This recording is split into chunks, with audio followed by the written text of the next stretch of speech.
അപ്പോൾ ഗപ്പി കുഞ്ഞുങ്ങളൊക്കെ ദേ വെള്ളത്തിൽ ഇത് ചാടി പുറത്തേക്കൊക്കെ വന്ന് തുടങ്ങിയിട്ടുണ്ട് കേട്ടോ. അതായത് നമ്മുടെ താമര വെച്ചിരിക്കുന്ന പോട്ടിൽ ഇട്ട് കൊടുത്തിരുന്ന ഗപ്പി കുഞ്ഞുങ്ങളാണിത്. 2 ഗപ്പീന് ഇട്ടിട്ടുണ്ടായുള്ള അപ്പൂസ് കൂത്താടി വന്നിരിക്കാതിരിക്കാനായിട്ട്, മുട്ടയിടാതിരിക്കാനായിട്ട് ഇട്ട് കൊടുത്തതാണ്. അതൊക്കെ പെറ്റു വരിക ഇപ്പോൾ കുറേ ആയിട്ടുണ്ട്, കുറേ കുഞ്ഞുങ്ങളൊക്കെ ആയിട്ടുണ്ട്. അപ്പോൾ മഴ പെയ്ത് ഇങ്ങനെ വെള്ളം ഇങ്ങനെ കുറേ വരുമ്പോൾ കുറേ എണ്ണയൊക്കെ താഴത്തേക്ക് പോകുന്നുണ്ട്. അപ്പോൾ അതിനെ കുറേ പിടിച്ച് നമ്മുടെ ഗപ്പിയുടെ ടാങ്കിലേക്ക് ഇടാമെന്ന് വിചാരിച്ചു. അപ്പോൾ അതിനെയൊക്കെ ഇങ്ങനെ പിടിക്കുകയാണ് കുറേശ്ശെ. അപ്പോൾ നമ്മളെ കണ്ട് അനക്കം തട്ടി വഴി അവരതിൻ്റെ പൂപ്പായൊക്കെ ഉണ്ട്, അതിൻ്റെ അടിയിലൊക്കെ പോയി ഒളിച്ചിരുന്നു. പിന്നെ പിടിച്ചിട്ട് ഒറ്റണതിനെ കാണാനുണ്ടായില്ല പുറത്തേക്ക്. അപ്പോൾ ഇപ്പോൾ ഈ മീനെ പിടിക്കാനായിട്ട് ഇത് ഇഷ്ടം പോലെ ആൾക്കാരെ ചേച്ചി അനിയനൊക്കെ കൂടി ഇതേ മീനെ കൈകൊണ്ടും നെറ്റുകൊണ്ടും ഒക്കെ കൂടി പിടിക്കുന്നുണ്ട് കേട്ടോ.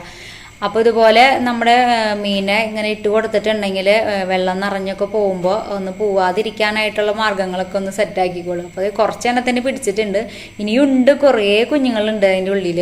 പിടിക്കാനായിട്ട് പറ്റണില്ല, ഒക്കെ ചെന്ന് ഒളിച്ചിരിക്കുകയാണ്. അപ്പോൾ അത് അവരൊക്കെ പിടിച്ച് നമ്മളിത് നമ്മുടെ ഗപ്പിയുടെ ടാങ്കിലേക്ക് ഇട്ട് കൊടുക്കാൻ പോവാണ് കേട്ടോ.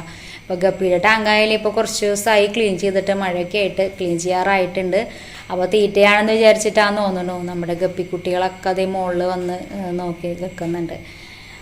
അപ്പോൾ ഇന്നത്തെ അത്രയേ ഉള്ളൂ വിശേഷങ്ങൾ. നമ്മുടെ ഗപ്പി കുട്ടികളൊക്കെ സുഖമായിട്ടിരിക്കുന്നു, തീറ്റയ്ക്ക് കൊടുത്ത് അമ്മമാരൊക്കെ ഉഷാറായിട്ട് ഇരിക്കുന്നുണ്ട്.